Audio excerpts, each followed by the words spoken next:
Hello everyone, I am Som Prakash and welcome to JTC India YouTube channel. Guys, अगर आप ये notice करें कि 2022 pass out, 2023 pass out students के लिए एज अ फ्रेशर जो मास रिक्रूटमेंट चल रहा था, जो बड़ी बड़ी एमएनसी की तरफ से, वो इस समय फ्रीज है, मतलब बंद है। और वो हायरिंग यूजुअली आज की डेट में नहीं हो रही है। बट मैं आपको बताऊंगा इस वीडियो में विथ प्रूफ कि वो हायरिंग कैसे चल रही है, उसका प्रोसेस क्या है और कैसे जो फ्रेशर लड़का है 2022 और 2023 का पास आउट लड़का, इंजीनियरिंग पास आउट लड़का है, वो कैसे जॉब ले रहा है और आपकी भी जॉब कैसे लग जाएगी। Right? So with me today Zahid है, और जाहिद के पूरे मतलब लर्निंग साइकिल को, जेटीसी के पूरे जर्नी को, इनके इंजीनियरिंग के जर्नी को समझेंगे और कैसे इनका आज बहुत अच्छा एक इनको जॉब मिला, इस पूरे प्रोसेस को हम लोग समझेंगे। आप इस वीडियो को टिल एंड तक देखिए, specially those who are just passed out like 2022, 2023, maybe 2021, right? तो अगर आप ये पास आउट है तो आप इस वीडियो को बहुत ध्यान से इसको समझिए और देखिए। Hi, welcome to JTC Zahid. Thank you sir. हाँ सर, आप अपने बारे में जाहिद थोड़ा बताइए कि आप एकदम आराम से रिलैक्स होके बताओ, उधर देख के बताइए, है ना? कि आप कब के पास आउट हैं, आपका नाम क्या है एंड ऑल, पूरा अपना एक डिटेल में इंट्रोडक्शन दीजिए। Sir first of all thank you. Sir मेरा नाम मोहम्मद जाहिद है। हमने अपनी BTech engineering government engineering college Banka Patna से मैंने कंप्लीट किया है। बांका कहाँ पे है ये? पटना में? बांका एक स्टेट है बिहार का सर। अच्छा। और आर्यभट्ट नॉलेज यूनिवर्सिटी पटना में है। असल में बांका से कंप्लीट मैंने अपना ग्रेजुएशन किया है इलेक्ट्रॉनिक्स एंड कम्युनिकेशन। कॉलेज का क्या नाम था? Government engineering college Banka. अच्छा, government engineering college Banka, Bihar में, है ना? Yes sir. हाँ। मैंने वहाँ से अपना बीटेक कंप्लीट किया 2022 में। और उसी टाइम मैं बीटेक का आपका स्ट्रीम क्या था? Electronics and communications. अच्छा, इसी ब्रांच था सर। और जब मेरी बीटेक कंप्लीट हो गई तो बस उसी टाइम हम जेटीसी में सर आए यहाँ पे। ओके। कुछ मेरे कलीग्स थे और मेरे बड़े भैया थे, उन्होंने सजेस्ट किया कि आप जेटीसी जाओ, फ्रेशर के लिए वहाँ पे बहुत अच्छी तैयारी होती है। तो सर मैं उसी टाइम जेटीसी में आया और सर से कंसर्न हुई और हमारी बात होने के बाद हमने यहाँ पे एडमिशन लिया और तकरीबन 8-10 महीने की एक अच्छे स्ट्रगल के साथ और 1-2 मंथ प्रिपरेशन भी।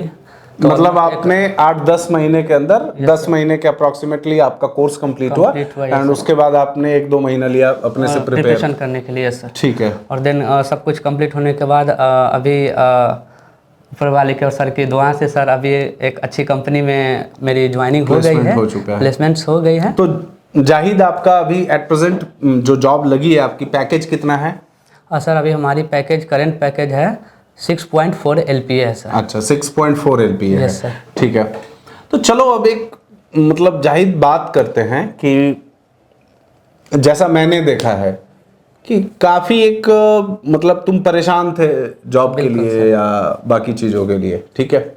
तो इंजीनियरिंग जब वहाँ से पास आउट किए तो क्या आपके बीटेक में कोई सब्जेक्ट्स प्रोग्रामिंग वगैरह पहले से जानते थे या यहीं आके पढ़े? नो सर, उतना क्लियरली नहीं जानते थे। 1-2 सब्जेक्ट ओप्स पढ़े हुए थे और कोर जावा C+ पढ़े थे। अच्छा। तो नॉर्मल था, बस सेमेस्टर पास होने के नज़रिए से सर उसको हम कंप्लीट किए थे। हाँ। जब हमारी बीटेक कंप्लीट हुई तो मेरे भैया और सजेस्ट किए कि नहीं, वो सॉफ्टवेयर फील्ड में ही जाना है। तो उन्होंने जेटीसी के लिए हमको प्रेफर किया, तो उसी टाइम कंप्लीट किया बीटेक और मैंने जेटीसी में एडमिशन ले लिया था। अच्छा, ठीक है। तो मतलब वहाँ बिहार से यहाँ आके रहना, खाना और बाकी चीज़, तो ये ऐसा नहीं लगा कि काफ़ी एक ज़्यादा एक्सपेंस हो रहा है? यस सर, स्टार्टिंग में थोड़ा सा दिक्कत हुई है। जब स्टार्टिंग में रूम्स वगैरह लिए हैं और सारे सिस्टम को रखना पड़ना, खाने पीने के उस टाइम दिक्कत हुआ है। बट थोड़ी सी गार्जियन मदद किए और हाँ, उनके तरफ से थोड़ा सा। और सर आप लोग आराम से आप बात करो। हाँ। तो गार्जियन की तरफ से भी सब कुछ सही रहा, उन लोगों ने वक्त दिया 8-10 महीने का। तो यहाँ पे एक अच्छा रूम मिल गया था नोएडा सेक्टर 37 में, और फिर वहीं से हमने अपनी पढ़ाई कंप्लीट किया सर। करेक्ट। देखिए, आप सब लोग एक बात समझिए, जो स्पेशली जो फ्रेशर्स हैं या 2022 या उसके आसपास के पास आउट लड़के हैं, आप जनरली आपका बीटेक कोविड के टाइम में बीता है। यस सर, है ना ऐसा? Yes sir. तो कोविड के टाइम में बीता तो बहुत ज़्यादा कुछ आपके कॉलेज में या उस समय आपने पढ़ाई वढ़ाई किया नहीं, और जब आप नींद से जगे तो आपका उस समय बीटेक इंजीनियरिंग कंप्लीट हो गया था, आपका रिजल्ट आ गया था। Exactly sir. अब इस बीच में एक प्रॉब्लम ये आ गई थी कि आप में से बहुत सारे लड़के फ्रेशर्स, उनको ये लगता है कि वर्क फ्रॉम होम चल रहा है और हम अपने गांव में रह के ही, घर में रह के ही शायद जॉब ले सकते हैं। यस। और रिजल्ट ये है आज की डेट में कि आप में से बहुत सारे फ्रेशर लड़के अपने अपने गांव में ही अभी रह रहे हैं, अपने अपने नेटिव प्लेसेस पे ही रह रहे हैं और उनको लग रहा है कि हम वहीं से कुछ कर पाएंगे। और धीरे धीरे धीरे धीरे धीरे वो जो फ्रेशर का टैग है आज वो हट रहा है आपका, है ना। अगर आपको ये लग रहा होगा कि अभी भी आप फ्रेशर हो बाकी चीजों, तो अब आपको ये सोचने और समझने की बात है कि अब आप फ्रेशर नहीं रहे और कुछ टाइम बाद आपकी हायरिंग भी शायद नहीं होगी। और अब एक और रीजन है ग्लोबल की, जो मास रिक्रूटमेंट होते थे जनरली बाकी जगह बाकी ईयर्स पे, वो बंद है इस Yes, समय। आपको मास रिक्रूटमेंट में, अच्छा एक चीज और बताइए आप, है ना, कि मतलब जावा पढ़ना तुम स्टार्ट किए, Yes, sir. तो ऐसा कुछ नहीं दिमाग में आता था कि नहीं जावा नहीं, अब हमको पाइथन पढ़ना चाहिए, हमको पाइथन नहीं, अब हमको डेवऑप्स पढ़ना चाहिए? सर नहीं, जब स्टार्टिंग में हम आए थे तो जावा थोड़ा सा स्टार्टिंग में टफ लगा था, तो कुछ दोस्त वगैरह से पूछते थे तो वो लोग 2-4 बताएं कि नहीं ये छोड़ के ये पढ़ लो। लेकिन सर आपके कंसर्न में हम हमेशा शुरू से रहे स्टार्टिंग से, तो फिर हमको धीरे धीरे मोटिवेट मिलते गया कि नहीं यही सही है। और ये जैसा कि यहाँ के जेटीसी से हम देख रहे हैं कि बच्चे जा रहे हैं, उनके अच्छे अच्छे जगह पर प्लेसमेंट हो रही है, तो हमको भी लगा कि नहीं हो जाएगा। और हम तो ये उम्मीद नहीं कहते कि सर एज ए MNC मिलेगा, तो एज ए MNC कंपनी में मेरी हुई तो हम मतलब पैकेज तो इतना नहीं उम्मीद किए होंगे? नहीं, पैकेज भी नहीं, और ये भी नहीं सोचे थे कि शायद MNC मिलेगा fresher as a 2022 pass out. तो सब कुछ अभी तक तो अच्छा। देखिए एक बात ध्यान से आप लोग समझिए, स्पेशली जो 2022-23 पास आउट लड़का है, होता क्या है कि आप कॉलेज से निकलते हैं, कॉलेज से निकलने के बाद तुम भी बताना कि मैं सही बोल रहा हूँ या नहीं, ऐसा होता है कि नहीं। तो आप कॉलेज से निकलते हो, आपके दिमाग में बता दिया जाता है कि पाइथन पढ़ लो, बहुत आसान है, फट से जॉब लग जाएगी। आप एक आध इंटरव्यू कहीं मिलता है आपको, कहीं कुछ देते हो, उसके बाद क्या होता है कि आपसे इंटरव्यू में भी जावा पूछ लिया। तो जिस दिन आपसे इंटरव्यू में जावा पूछा, अब आप उसी दिन से पाइथन को छोड़ के जावा पढ़ने लगते हो। चलो जावा आपने कुछ दिन पढ़ाई किया, जावा पूछ के फिर कोई इंटरव्यू आपने दिया और वहां पे में भी जावा की जगह कुछ और XYZ चीजें पूछ लिया, कोई और टेक्नोलॉजी C पूछ लिया, डेटा स्ट्रक्चर पूछ लिया। अब आप डेटा स्ट्रक्चर पढ़ने लगे। आप इस दिमाग से निकलिए, आप अपने स्किल सेट को गाइस फोकस करिए, उस पर टाइम दीजिए, एफर्ट दीजिए। क्योंकि ये नहीं है जैसे फ्रेशर सोचता है कि नहीं नहीं हमको इतना ही पढ़ लेंगे तो काफी है, ऐसा है क्या? यस हाँ, लगता है कि मतलब ऐसा लगता है ना कि इतना ही पढ़ लें, लेकिन तुमने जो पढ़ाई की है तो क्या वो उस हिसाब से की है या पूरा इनडेप्थ पढ़ा? इनडेप्थ पढ़े सर। इनडेप्थ पढ़े, पूरा इनडेप्थ पढ़ाई हुआ है ना, या इनडेप्थ पढ़े। तो फ्रेशर के केस में ऐसा नहीं है कि आपको इतना ही पढ़ेंगे तो चलेगा या उतना ही पढ़ेंगे तो चलेगा। देखिए आज की डेट में हायरिंग ट्रेंड चेंज हुआ है और पर्टिकुलरली आफ्टर कोविड फ्रेशर्स के हायरिंग में बहुत बड़े चेंजेस आए और ये मैं बार बार समझाता भी हूँ। देखिए पहले क्या हो रहा था कि मास रिक्रूटमेंट चल रहा है, पहला एलिजिबिलिटी क्राइटेरिया था कि आप बीटेक हो और बीटेक के बाद आपको एप्टीट्यूड आता है, ये आता है, वो आता है, फलाने आता है, ढिकाने आता है, C आता है, C++ आता है, चलो आपकी हायरिंग हो रही है या आप जा रहे हो। एक बैंड था कि इतना हमको रिक्रूटमेंट करना ही है। करंट सिचुएशन के केस में, करंट सिचुएशन जो फ्रेशर्स की हायरिंग हो रही है वो बहुत डिफरेंट वे में हो रही है ना।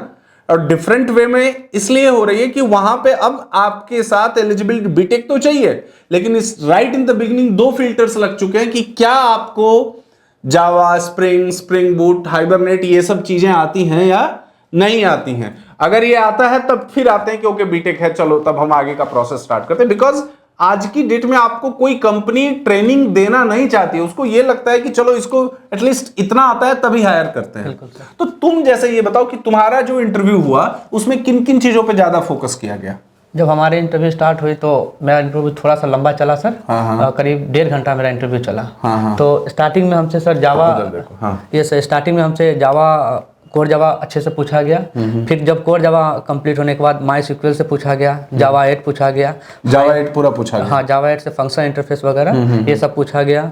और स्प्रिंग बूट स्ट्रांगली हमसे पूछा गया, और कलेक्शन इंटरफेस स्ट्रांगली पूछा गया, हाइबरनेट भी पूछा गया, और मतलब ओवरऑल सारी चीजें हमसे तो यही मैं बता रहा हूं आपको कि इस माइंडसेट से आपको भी निकलने का जरूरत है कि नहीं हम फ्रेशर हैं और हमसे केवल ABCD पूछ के छोड़ दिया जाएगा। आपको पढ़ना पड़ेगा, टाइम देना पड़ेगा। और मैं आपको एश्योरिटी गारंटी के साथ बोल रहा हूं कि आपको जैसे जैसे जो चीजें सजेस्ट किया जा रहा है JTC के अंदर, अगर आप 2022-23 पास आउट हो, टाइम दीजिए, थोड़ा सा 7-8-9 महीने का टाइम दीजिए पढ़ने में, और जैसे आपको बोला जा रहा है आप वैसे करो, बहुत अच्छा। एटलीस्ट 5 लाख के आप ऊपर ही जॉब में जाएंगे। और आपका मतलब आप समझ नहीं सकते हो कि राइट इन द बिगिनिंग आपका करियर कैसा हो जाता है। और अगर जब आपको पहली जॉब आपका 5 लाख 6 लाख के रेशियो में लगती है, तो आपका आगे का करियर मतलब आप 1-2 स्विच करते हो तो आराम से 10-12 लाख का पैकेज पे आप आराम से चले जाते हो। तो जैसे हुआ, तो अभी तुम घर में बताए अपना, तो उनको बिलीव हुआ कि अभी तो 10-12 हजार की नौकरी नहीं मिल रही थी। Yes sir. और तो इतना उनको थोड़ा सा ऑकवर्ड लगा।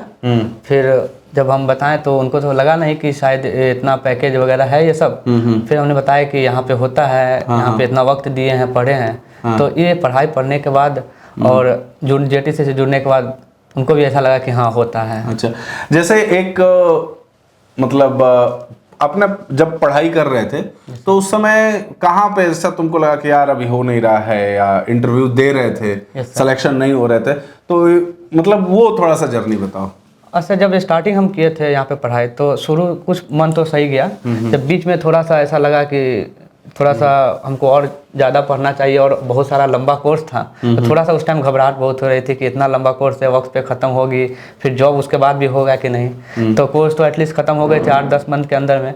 उसके बाद जब इंटरव्यू के लिए बैठे तो वहाँ पे अब तो पूरा फॉर्मेट चेंज हो गया है। फ्रेशर की उतनी वैकेंसी अभी थोड़ा सा कम है, और जो भी 1-2 इंटरव्यू दे रहे थे उसमें बहुत इन डेप्थ पूछ रहे थे। करेक्ट, इन डेप्थ पूछ रहे थे कि आपको स्प्रिंग बूट वगैरह भी आनी चाहिए फ्रेशर से भी।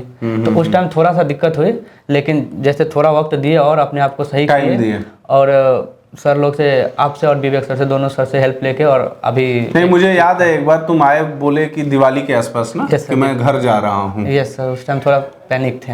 हाँ, तो मतलब मैंने यही बोला कि नहीं अभी इतना कर लिए हो तो अभी घर मत जाओ। यस सर, लग के अपना आराम से करो। और क्या तुम अपने जो कलीग्स हैं या जो साथी हैं जो 2022 पास आउट हैं तुम्हारे साथ के लोग, उनको क्या तुम सजेस्ट करना चाहोगे अपने एंड से?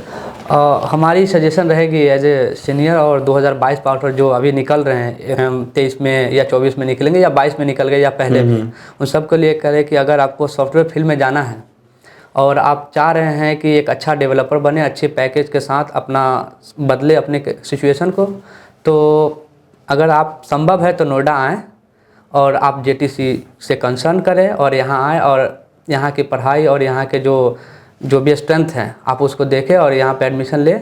तो उम्मीद करता हूँ कि जो मेरा अभी 8-10 मंथ 11 मंथ के अंदर जो कंप्लीट सब कुछ हुआ है, आप लोग का भी उसी तरह होगा डेफिनेटली सर। सबसे इम्पोर्टेंट बात कि JTC आए, वो तो आए ही, लेकिन बैठ के पढ़े, टाइम दे। अपने आप को ये मत कंसीडर करें कि आप एकदम अभी बच्चे हैं, आप LKG में UKG में पढ़ रहे हैं, आपसे इंडस्ट्री को कोई एक्सपेक्टेशन ही नहीं है। नहीं भाई, एज अ फ्रेशर आपसे इंडस्ट्री की बहुत सारी एक्सपेक्टेशंस हैं, और आप अपने आप के अंदर कुछ फ्लेक्सिबिलिटी लाइए कि जो कुछ, क्योंकि फ्रेशर बच्चा जो होता है अभी दुनिया देखा नहीं होता है, उसको कुछ भी समझाओ जल्दी समझ में उसको बात आती नहीं है, कंफर्ट जोन से जल्दी निकलता नहीं है, और वो फिर दोस्तों में इधर उधर में ही व्यस्त रहता है। तो आप प्लीज अपना टाइम वेस्ट मत करिए, फोकस करिए, टाइम दीजिए पढ़ने पे, ज्यादा से ज्यादा टाइम दीजिए पढ़ने पे। अगर आप पढ़ने पे टाइम देते हो तो rest of the things will be very very easy for you, और आपका भी बहुत अच्छा पैकेज और जॉब लगेगा। Till then bye bye, see you, take care, thank you.